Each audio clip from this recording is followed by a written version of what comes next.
came up, this comic who I did not like or think was funny or want anything to do with, and he kept buying me drinks. He was buying me shots of Jaeger, and I was like, look, man, I'm like struggling with drinking. I can't really say no to a drink, but please stop buying them for me. And he just kept buying them. Like I just was, I wasn't going to stop.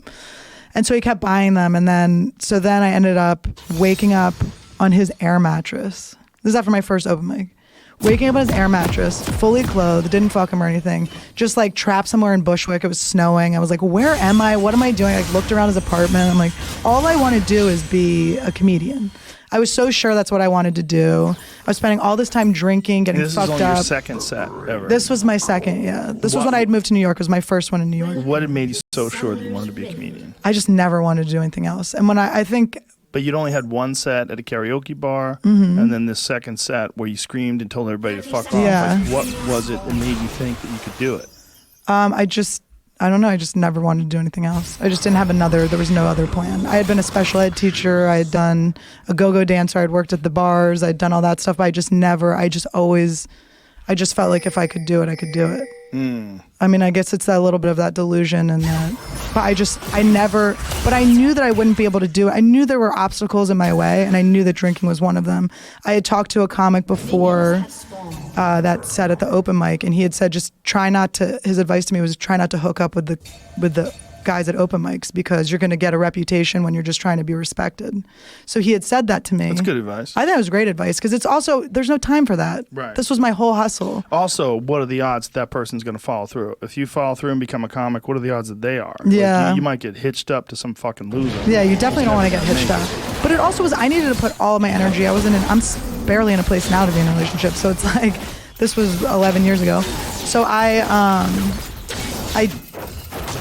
when I woke up on that guy's air mattress, I was like, fuck, like I already broke the thing that I wanted to do. And I was already, from all my like weird sexual assaulty stuff when I was younger, I just didn't have a good relationship with sex. Drinking didn't help with it. Everything was just out of control. And I had this thing now, this like precious thing that I want so bad. So, crashing my scooter, almost dying, all that shit, that wasn't enough. But stand-up really was. That's what I wanted. So I went to my friend's house and I called Tate. I just called Tate. I was like, I just want to do this and I want to quit drinking. So he told me to go to meetings and just try it out. Do you remember your first meeting? Yeah, I went to one, I think it was the Lower East Side, and the guy sharing was talking about, he's like, I always knew I had a problem because when I was 2, I took all of the Tylenol. And I was like, what are you talking about?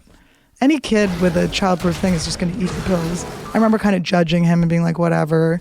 But it was good to have that community then because I needed to detach myself from like the partiers and all that lifestyle.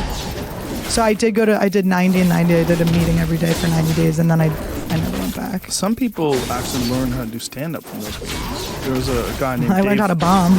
There was a guy named Dave Fitzgerald who was a really funny comedian back in Boston. And he learned how to do stand-up from making hilarious stories out of his drunk days. He was a fucking raging alcoholic. Yeah. And the same thing. He just quit and then started doing stand-up and literally learned how to do it from meetings. He would tell these crazy stories about being blacked out drunk and fucked up and being in gunfights and high-speed chases and all this nuts. If you add alcohol to shit, crazy stuff goes down. Oh, yeah. But those guys, many of them learn how to do stand-up. Yeah, you're standing up in front of an audience. I was brought up Quaker, too, so our church was you stand up and speak and everyone just sits there in silence Quaker. and watches you. Yeah. Which one's Quaker? That's the oat box. Oat box. Everyone's like, gets it confused with Amish, which has nothing to do with Amish. What's the difference? It's just a very chill Christianity, so it's... Were those the Pilgrims? Pacifist. The Pilgrims, Quakers? No, I don't think they were. They were, when did Quakerism start? I don't know. Pacifists? Yeah, they're pacifists. They believe that God's in the form of an inner light that's in everyone and everything. So why would you fight? I mean, I agree with that just from hallucinogens and shit, too. But it's something I struggle with. Like, I have to look back at, childhood predators, and I'm like, I have to forgive these people because they are from the same light, I guess. What's the wacky thing with Quakers? Quakers are, it's just you sit in silence. So the churches, there's 2 types. There's programmed and unprogrammed. I was unprogrammed, which is the super chill one. There's no Bible talk. There's no preacher. There's nothing. You just sit in benches facing each other. My meeting house had these old creaky... Hold on. Explain. What are you talking about? So it's a meeting house that you meet up with on Sundays. Yeah, or you look down at your hands. You don't really look at each other, but you sit. There's facing benches, and then there's, benches here. So you are kind of all looking at it. You're facing each other. And what do? You sit in silence, and then if you feel moved to speak, it's supposed to be God speaking through you. But if you just feel moved to speak at all, you just stand up and you say whatever you want. Wow. And so you're not reading scripture? I mean, some people, every once in a while, someone would do that growing up. But I went to a Quaker school too, and when we were little kids, we used to have to sit in silence for like 45 minutes, which was impossible. I had such bad ADD. It was insane. I would wear shirts that had like things on it I could play with. Like I had a shirt with a phone and it had like a cord, and I would just wear it, and I would set alarms and sit on my alarm so it wouldn't go off. I just had to be doing stuff. It was crazy. You're just so little and you're just sitting there People are silently. so bored. Little kids Insane. get so bored. And what's the first thing they do? They try to medicate. In Yeah. fact, they're so bored. Well, I got medicated too. We did Ritalin and stuff. Oh, no. But when I was older, I don't feel like it affected me. They put me on antidepressants a little bit, but I was pretty good at being like, I don't want to do these things. You don't feel like it affected you to be on Well, Ritalin? But I didn't take it for that long. How long did you take it for? I don't know. I don't think I took it for that long. Allie McCoskey? Duh. She was talking about it last I night. love her. Love her too. She was talking about how like that same shit happened to her when she was a kid. Just bouncing off the walls, and they medicate you. Yeah, it is interesting because it is. I can only imagine what it's like to be a parent. There's all this information coming at you, and you're dealing with your own shit. And a lot of people didn't go through their healing process or anything too. So it must be so hard to be a parent. It's just got to be crazy. I think about it. I never wanted to have a kid until I did some hallucinogens, and then I was like, maybe I want to have a kid. You'd be a great mom. Yeah, I think I would. But I'm just dealing with all my heal. I'm dealing with all my. I just want to make sure I'm not in a place. I was very angry in the past, and it's something that I work on a lot. I just wouldn't want to redo patterns and stuff like that. But I do think because I had such traumatic stuff, I think I could protect my kids in a good way. So the Quakers are allowed to medicate their kids? That's part of the doctrine? Yeah, you can. It's okay. There's no I mean, it's pretty loose. It's like you can do whatever you want. There was one guy that wore his like Jewish stuff to a meeting. I went to meeting after the election. I went a little bit. I was like, maybe I want to go back to church. What? The Quaker church? Yeah, After 2016? Yeah, because I just Why? it just triggered a lot of things in me, and I went real crazy for a second. I had a lot of trauma that I wasn't dealing with. When Trump won? It wasn't. This is embarrassing. Okay, I was hanging out with a lot of. Anyway. What happened? I just got really I got really mad. I don't know. I got really mad. I just wasn't. I wasn't dealing with stuff, and it just kind of pushed all this stuff forward for me. And how so? What do you mean by? Just like some sexual assault stuff just came up. Like I think a lot of people that were angry and were marching around and stuff had some personal triggers that had happened for them. Oh, so because of like the grab 'em by the pussy talk. Yeah, and then you read it, and then I read up on it, and it's not what it seems. And I don't know. There was a lot of hysteria, and it just triggered a lot of my shit. But I'm glad it did because it helped me get through a lot of stuff, and I definitely. I think have a different view on those things now. And I was running around so mad at who? I'm like, who am I mad at? I did a lot of like, when it first happened, I was like, fuck man, I did that for about 3 months. Thank God I got out of that. But really angry and just projecting and pissed and all this stuff. And it's like, there's a few men I'm mad at, right? There's a few. Mm-hmm. I'm certainly not mad at men, but there are a few. From your past. Yeah, and that was something I had to deal with, and I had to learn to compartmentalize that and not make it this broad thing. I hate when people do that. It's so upsetting. The drinking days? The drinking days, and from my childhood, I had some fucked up shit happen, but it's just important for me to not blame a large group of people that have nothing to do with my trauma. And it's also, when I get triggered, what I needed to learn was that's my responsibility to handle my trigger, and I can't just be running around like this unsheathed sword. I mean, I can, but I'm going to cut everyone around me. Yeah, the thing that people do when they blame everyone that's part of that group, it's so common. And it's so. You remember there was a real problem a few months back where Liam Neeson was talking about one of his friends that had gotten something that happened where a black guy had done something, murdered one of his friends, or raped one of his friends, something awful. I think it was rape. And so he would go out at night with a bat looking for a black guy to start trouble. And he talked about it. Everybody was furious at him. Yeah. And he's saying, like, look, I didn't do anything, and I was in a terrible state of mind. Yeah. I'm just being honest about this. I'm not proud of Yeah. this. It was one of the most embarrassing and darkest moments of my life. But I did it. Right, and not letting people express those things and talk feelings about it and say away, because I am embarrassed that I got so man-hating. I mean, there's a couple podcasts I did where I was like, fuck man, and that hurts people. I hurt people by saying that. No, I mean, but whatever. No, but people have lashed out on me for stuff like that, but it's like, I don't have the capacity to hate an entire group of people, and I certainly, I have brothers, I have my dad, Don't you think so? Sometimes you say things and that's not really what you mean. Yeah, you're and just then expressing anger. Of course. And then I think right now what's going on, and I've checked out of a lot of stuff. I don't pay attention to a lot of things anymore because it was just like The news, you mean? Yeah, it's just like it's not real. I don't read Twitter. I just don't do it. It's like I gotta focus on what I can do and how I can feel good and I just want to make people laugh, have a good time, make people feel good. I want to feel good. It's like I can't do that if I'm in this constant state of taking in all this information that's just pushing my buttons. Well, yeah, some of it's not going to be, but some of it certainly is. And if you're not controlling you have a mental diet too, and that's something that people don't think of all the time. I don't remember who described it that way, but it's the best way of describing it. You have a physical diet. And if you have a poor physical diet, your body's sick. Yeah. But if you have a poor mental diet, your mind's sick. Yeah. You're taking in nonsense all the time. Yep. And fights. I had Bernie Sanders on yesterday. Who? That guy is running for something. Oh, he kind of looks like my dad. Yeah. A little okay. bit. Cool. And I briefly looked into the comments of one of the posts, and so many fucking people are so goddamn toxic. Yep. They're just battling it out left and right and misrepresenting his position and misrepresenting. Someone's calling me an alt-right white supremacist, white nationalist. Like, what in the fuck? That's so hot. They said that you should make a T-shirt. Someone said that I had what is this? Stormfront or something like that? What is that white supremacist page? Stormfront or something? They said I had the founder of Stormfront on my podcast. What the fuck are you talking about? Are you a Proud Boy? No. I'm so proud of those guys. I had Gavin McGinnis, yeah. who is the founder of the Proud Boys. Yeah. I had him on before, but I had him on before there was a Proud Boys. I didn't even know what the fuck the Proud Boys was. Yeah, but also, why can't you talk to a person? I asked him about it, and I was critical. I was criticizing him. I was like, you can't just claim you're going to have violence.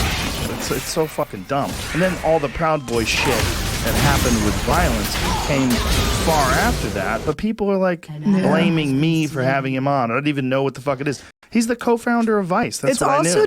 It's also interesting. Don't you want to hear the other side? Like, don't you want to Yes. hear everyone's opinions and everyone's thoughts? Don't you want to try to understand and come to a common ground? Don't you want to realize, like, I'm not religious really or anything, but it's like we are all God's children. Like, there's missing this whole thing. It's this fight against each other. Yes, but no. Okay, the problem is there's a lot of these people that do go on shows and try to reinvent themselves in a disingenuous way, and they try to whitewash what they're doing, whitewash their past. And to that point, I mean, the idea is that you're helping them recruit people. Okay.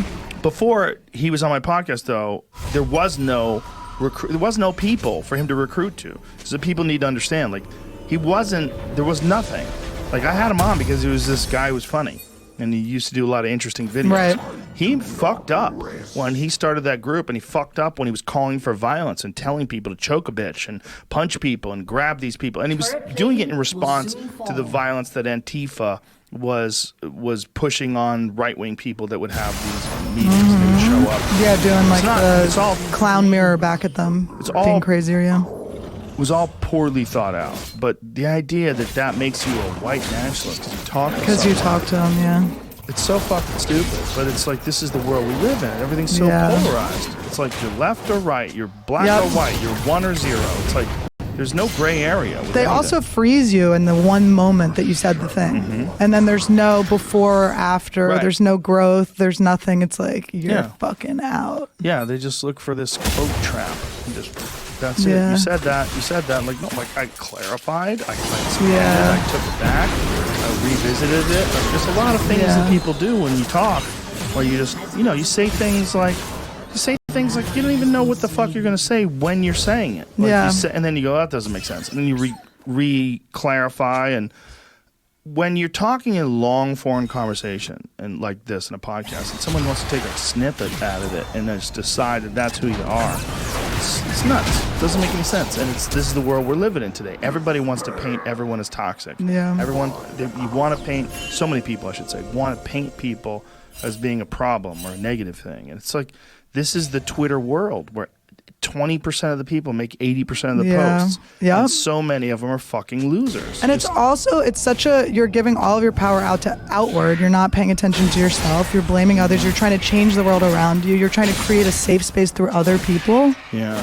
Do you know how unhappy you're going to be in your life if you're expecting other people to come cower to all of your demands and do all of your stuff? Everyone's dealing with their own fucking shit. They're not trying to be happy. Part of it, what they're trying to do is somehow or another score points and rack up, and distract themselves from their own life by focusing on these external issues that they think are critical and super important. And some of them are. Obviously, running for president, whoever's going to be president, very important issue. And most of the time, like 95% of the time, I avoid comments. But for whatever reason, I just found myself flipping through it because I wanted to see what the people think about Bernie. Yeah. I'm like, oh, what a mistake. You can't look. It Seems worse though. It seems like every time I check, if I don't check Twitter for 4 months and then I check it, I'm like, whoa, have things accelerated this much?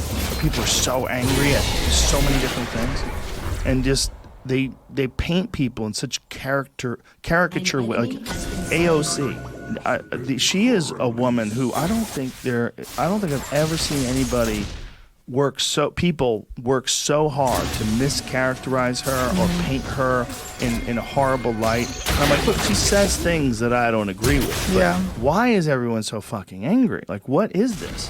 Well, people will put all their things on, and they have these beliefs, and like definitely when I was in my whole when I was extra angry and feeling, you have this whole system around you, and you can't hear the other side, and you have to everyone has to be a villain in that, or they're either with you or against you, and I don't know, it's just, to me, it's just unhealthy. I had to tap out. I stopped paying attention to a lot of stuff, and I don't know if that makes me ignorant. I just got to live a happy life. No, I don't think so. I don't think it's an effective way to communicate. I think it's a really piss poor way to communicate. I think it fosters rage more than anything. Yeah. There's something about being able to talk to people where you don't have social cues, you don't have empathy, you're not looking at them, and people say the meanest, nastiest shit to each other, and it's insulting people and dunking on people is more important than actual communication. Well, it's attention too. So it's, they're maybe trying to impress their other buddies that are on there. Sure. They're trying to get those extra little likes, right? They're like,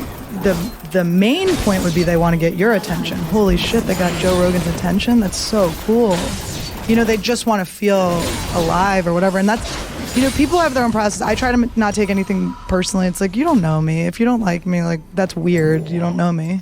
Yeah. You shouldn't really have that much of an opinion. It's like not finding your validation. You can't find the good stuff or the bad stuff in the comments. You can't. Well, if you look at the comments for good things, it's just as bad as looking at for bad things. Yeah. I mean, some people think it's a good idea to gauge whether or not the conversation was effective, whether or not you could have done something better to navigate it more efficiently or more entertaining make it more entertaining for the people that are listening. Looking for the constructive criticism. Yeah, I mean, there can be some of that from some people. The problem is you're trying to manage all this data at scale, right? You're dealing with thousands and thousands of humans that are chiming in. And a lot of them are deeply unhappy. Yeah. There's a lot of people that are commenting on things that are just really frustrated with their lives. Like, imagine if someone saw or listened to you when you were like, fuck man, fuck this, and they're like, oh, that's who she is. Right, exactly. And then they see you on here laughing and being silly, and they're like, wait a minute, who's this bitch? Yeah. That doesn't make any sense. That's not the same person. Yeah. Well, you're not the same person. You're not the same person who you were 6 months ago. I know, we grow in. Yeah, hopefully. Yeah, I hope so. I mean, I try to do a lot of work on myself. I stopped watching. This was huge for me. I was watching a lot of true crime. Oh, Jesus. I was watching Datelines, stuff like that, all these things. And I mean, that is fucking toxic. People are obsessed with it. They're obsessed with it. And I just started to realize, I know a friend of mine there was one about her sister. And once I saw that, and I just realized, like, this is not good. This is finding entertainment out of these really real things that have happened to people in this pain. And I have had fucked up things happen. I've had friends have fucked up things happen. I've seen these things. I don't need to bring awareness to this. I know that. And Well, a lot of women get into those true crime shows. it's like dramatic and everything, but it's not. It's real. These are real things that happen to people. But is it because you want to know that that's out there so you can prepare yourself or so you can be aware? Like, what is the appeal? Because apparently, see, find out if this is true, but I remember reading this, that true crime shows sort of skew in their demographics more female than male. Like, the more females are into true crime shows than male. Yeah, I don't know. I think it's like a beginning, middle, and end to a story. Like there's a whole plot line, and then they catch the person, and the way the editing is, and They don't they have always the catch 'em. interviews, and well, for a lot of the episodes they will. Sometimes they catch them before they kill them, and that's disappointing. But it's just very. Young women are the biggest true crime buffs, and here's why. If you're even remotely interested in true crime in true crime, boy, have the last couple years been good to you? First, there was the mega hit podcast Serial, which launched October 2014. Several months later, HBO released The Jinx, 6-episode documentary, blah, blah, blah, blah, blah, blah, blah, captivating. As captivating as the programs were for the general public, one group in particular has become particularly enthusiastic about the genre, young women. It's weird, and a lot of the victims are young women. It's like, what? I don't know what it is. I don't know what sort of like. According to Dr. Howard Foreman, a forensic psychiatrist at Montefiore Medical Center, the trend is rooted in empathy. By the time you get to adulthood, women are able to empathize with a greater degree than men on average. Foreman tells Tech Insider this may lead to true crime being more interesting to women than men, simply because if you empathize more with the victim, it may be more relevant to you and your victim. And then if you empathize with the murderer, you're in some trouble. Yeah. Like, oh, you did a good job. It just was too, I don't know, it just got so dark and weird. And Yeah. I had a guy when I was living with my ex-boyfriend in this apartment building, there was this really weird kid who was so overly familiar and just really weird with me.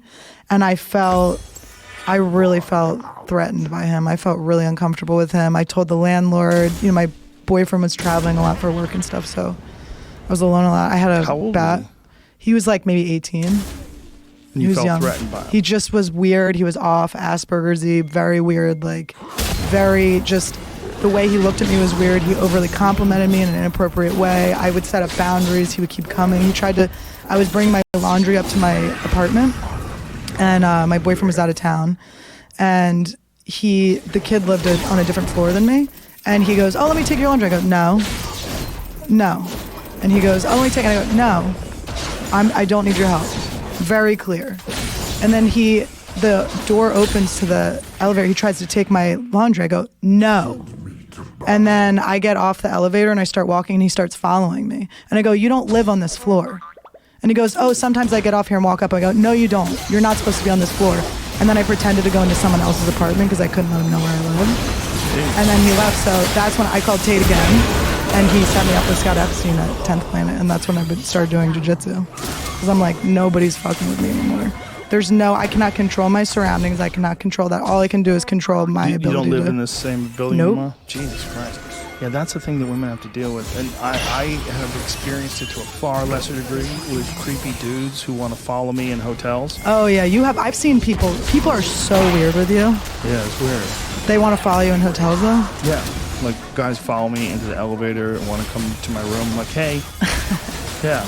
They want to watch you jerk off. I don't think there's anything They're like, that. "Louie me, They please." don't want to leave me alone once I'm near them. No, Just I stay see it. close to me. People come up to you and they're so excited. This is their moment. They're shivering. They're shaking. I watch it all the time. I told you I want to do a reaction where they just should have our faces, your friends' faces, when people are approaching you. We're just all like, "Oh my God." I mean, they do it on a smaller scale with other people too, but I mean, you really have it. They're always unfolding a paper. They've always got something they need to share with you. Like, this is their big chance to tell you whatever the thing is that they need to tell you. I mean, it is really their moment. You're a part of people's biggest moment of their life all day long. The biggest one is when they have a business pitch. It's the most frustrating. I've seen it. And I'm like, listen, we are not going into business together. Yeah. Well, how do you know if you don't hear it? Because I don't have time to do what I'm doing already.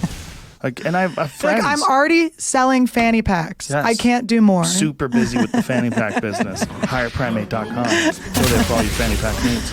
I died when you told me you sold fanny packs. Yeah, sell That is out. So They sell funny. out. Every month I have to keep restocking them. You're the king. I don't even get it. I sell a lot of fucking fanny packs. They sell like crazy, but they're really high quality. I was living out of my car when you told me that. It's a company called Roots from Canada. They make them super high quality leather. I just get them to print it with the higher primate logo on them. But you know how I found out about this company and their excellent fanny packs? Did it involve anal sex? No, Dice Clay. Oh my God. Dice Clay had a Does he fanny sell pack them? on, and I said, "Where did you get that glorious fanny pack?" It's like, "Oh, you like it? Oh!" Oh. And he showed it to me, and I said, "This is fucking excellent." Can I He go goes, through? It's Roots. There's nothing in there, but yeah, There's sure. nothing good. I mean, it's keys and shit. Chapstick? It's CBD chapstick. Super good for CBD, you. huh? That's the only one I fuck with. I took some before I came so I didn't freak the fuck out. Does that Ooh. help you? Oh, there's something in here. Okay. You're so rich. Joe, you're so rich. I was living on my car next There's to Dice with parking next that's to one it. of your cars. That's it, right there. See that Roots fanny pack? That's where I learned about it. That's a fucking beautiful fanny pack. And then so what makes yours? Well, I bought it from the Roots company. I had them produce them for me, and it's hard to see because this is an older one. I've had this one for a few years. But there's the Higher Primate logo that's embossed in the. Can you get one that says Annie Fanny? No, but you can make it. Joe, Bring it somewhere. will you lend me some money? Yeah, I will. Will you lend me some money to Give me make some my money to fanny pack? put a little glitter on it. It's yeah. You should do it like a craft thing. Like, It'll be fun. Should we have a craft? Yeah, we'll do a little Yeah. craft show. That's not hard to Puffy do. paints. Just do it with glue. You paint it with glue, and then you sprinkle, glitter all over it. Yeah. And the glue will stick to glitter. I'm very glittery. Yeah, there you go. I don't think so. I try to wear hard. Dude, that's a good look for you. Yeah. I'm trying to Elton John it. I watch this video of Elton John live all the time at What are you showing me, The Jamie? guys, the trend of wearing them up here Oh, like this. those How do people you are feel about that? cowards. They're young. No. They can Older throw their. people- No. They are cowards. They don't want to wear it as a fanny pack. So they wear it over their shoulder because they're cowards. Yeah, and if a hot girl comes that doesn't like fanny packs, they can throw their Exactly. elbow into it and pretend they're injured. No, that's not what they're doing. I gotta laugh. It's not a sling. They're doing it because they don't want to. They want the functionality of a fanny pack, but they don't want the social stigma. They're cowards. Well, it's a new. Yeah, it's like the Jaden Smith. What's Well, the James? I don't know. It's like he would wear that. Would he? It's the younger. This is the younger generation. They've taken our fanny packs and they've made them into something else. Isn't he non-binary? Maybe. What is it saying at the bottom of that goofy one's- picture with this that one's coward? translucent What or does it something. say? That coward. Fanny pack Yeah, in see-through. see-through iridescent zip. Okay, get the fuck out. Don't have a see-through bag, by the way. Nobody wants to see your tampons. You think he has Hide your tampons? purse. Maybe. I don't know. You right? never know with these young boys these days. They're very woke. They are woke. They're so know, polite. I was But reading there's this all thing these about women that Yale. want to get choked by Bigfoot, so. I was reading this thing about Yale, and that Yale put tampons in the men's room because they said not everyone who menstruates is a woman. And I'm like, yes, they I are. thought maybe they worked for diarrhea. No, yes, everyone who menstruates is a woman scientifically. We're getting wacky. I'm a woman right now. Can We're you tell? getting Wacky. Yeah, it is. It is a weird thing that's happening. Oh my god. I'll call anyone It's whatever they unprecedented. want. It's just a weird. Yeah, I will too. I have no problem. I would love to make you happy. It's as long just- as it doesn't. It's so wacky. Well, Chappelle said that thing on his special where he said, "To what degree do I have to partake in your self-esteem?" Right. That's a good way to look at it. Yeah. Yeah, I mean, but it's not just that. It's an enforcement. There's like an authoritarian enforcement of certain language and certain ways of communicating with people. Yeah. You know, there is a goddamn hilarious thing that Tim Pool posted up of a communist meeting where this woman is calling everyone comrades, and this guy is like, could everyone please stop moving could you guys please stop moving because I have severe ADD and all this moving is really distracting me. And the woman goes, all right, thank you, comrade, duly noted. And then the guy goes, please, can you stop using gendered language when you say that? Oh It's my very, God. It's very offensive. And like, it is woke gone. This is what I was chaos. saying before about how it's like, if you're expecting the world to accommodate to you, like your safe space is inside yourself, you fool. It's inside you. You don't have control of the outside world. This is people trying to control the language of everyone around them. Yes. And then saying it's unsafe if they don't follow your new vocabulary. That's an unfair thing. Did you find it? And you're saw the video, but I can't unfulfilling. find- I'm It's an looking up Asian here. lady, No, I and he think said, "This can't be real." It's like 2 days ago. He put it. Sam Harris reminded me of it. It was really fucking howling laughing about it. It's just too got much. to the It's point like, of parody. It's like The Onion is not ridiculous now. I know. Like these people are more ridiculous than the most ridiculous parody. Like, you can't even mock it. But do you think that it is them trying to see what they can get away Yes, yes, they're little kids. with? How far can I go? They're playing make believe. They're. I'm a chicken. You know. I'm a Someone wood elf. someone said this to me. I can't remember who it was, but that all of the words, the keywords that people are using now, like triggered, safe space, they're autistic terms. They're terms that people use with autistic Let's hear children. this. Hear this. Play this. If we want to defeat capitalism, we are going to need a party that will organize it? working people to fight for the demands that we want and to win socialism. Thank you so much. Yes. Quick point of privilege. Quick point of personal privilege. Guys, first of all, James Jackson, Sacramento, he, him. He, him. Keep the chatter to a minimum. I'm one of the people who's very, very prone to sensory overload. There's a lot of whispering and chatter going on. It's making it very difficult for me to focus. Please, can we just, I know we're all fresh and ready to go, but can we please just keep the chatter to a minimum? It's affecting my ability to focus. Thank you. Thank you, comrade. Look at this guy. Okay, Hold on. is there a speaker against chapter from? Privilege, point of personal privilege. Yes. Please do not use gendered language to address everyone. Look at that redheaded monster. Where is he? Right in the lower right-hand corner with the halter top, whatever the fuck it is. Tank top thing. See that with the red head, red hair, the crazy red hair? That's the one that jumped up. That's the he, him, she, her. He's wearing that red, so Caesar. he's Yes. wearing that red, so when he gets his period, it doesn't show. do not use gendered language. This is where we're at. We're in nonsense land, and people are acting like this is normal. You're a bunch of babies. What do you give a Just- fuck if someone says guys? Yeah, who cares How what about- people said about say you? girls. Say girls. I could be there. Say girls. I don't care. This is you're crazy. Please do not use gendered language. What? How does that change anything?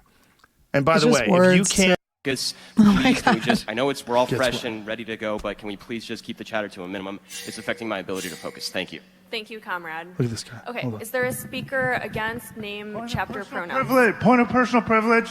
Yes. Please do not use gendered language to address everyone. Okay. Look at that redheaded monster. Where is he? Right in the lower right-hand corner with the halter top, whatever the fuck it is, the tank top thing. See that with the red head, red hair, the crazy red hair? That's the one that jumped up.